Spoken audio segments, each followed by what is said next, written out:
I'm excited. Being back in Austin Stadium, having full fans is kind of a blessing. One thing I like to say is that, like, as a football player, the fans are kind of what we play for, and that energy is kind of something that, not a lot of people get to experience. So I'm not only happy for me, but I'm happy for the younger guys who haven't even experienced, having a real Austin Stadium and, having the best fans in the world. Defense this year going to be under a new coordinator.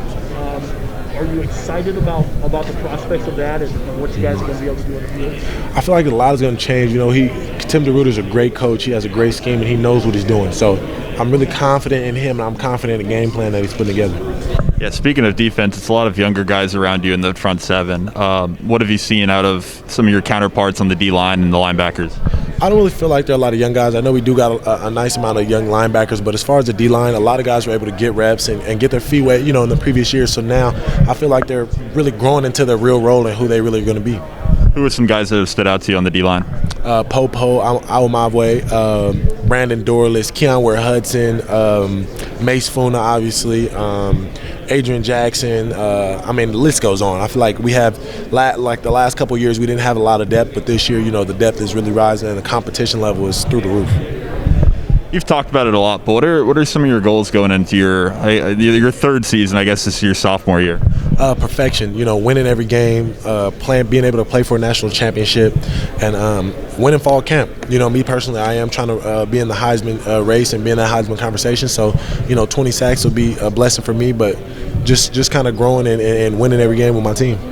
You wanted to be in the Heisman discussion is kind of, it's not unprecedented territory, but it's pretty rare that you see a defensive player. Who's some guys that, coming up in your football career, defensive players that you kind of looked up to?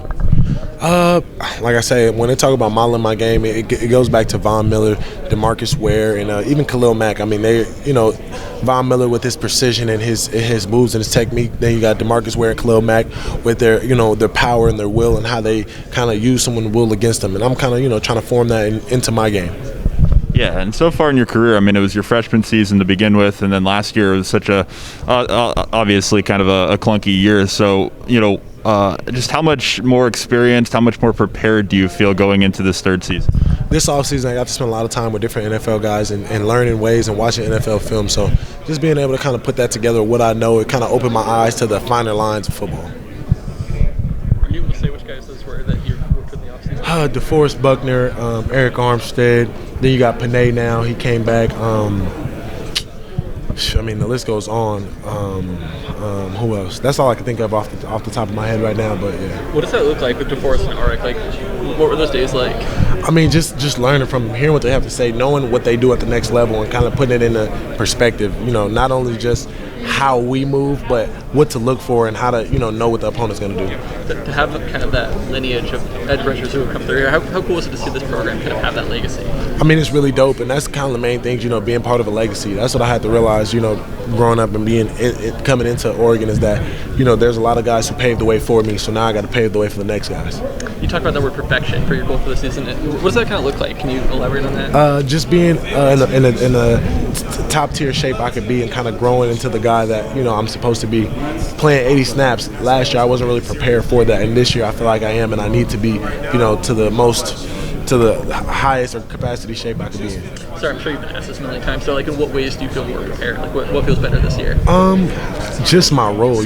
Coming in now, we're gonna have fall camp. We're gonna have these times preparing, but being able to work it and being able to know that every little thing matters. And running to the ball every play, tagging off, having your eyes right, having your hands right, having your feet right. All of that matters. So now that I know that I can work and I can practice it, and I know how to really upgrade my game.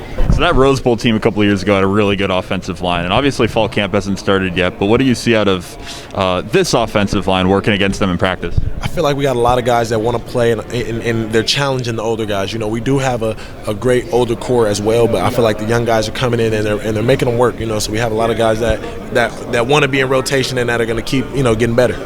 Yeah, and then speaking of that Rose Bowl team, just the defense obviously was really good on that team, a lot of NFL guys. How do you think the defense on this year's team compares to that one?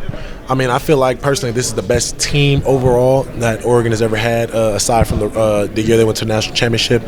So I feel like we really have the ability to play, and I feel like the guys up front are really going to stop the run, and we're going to pass rush on third down. So, we have the best of both worlds.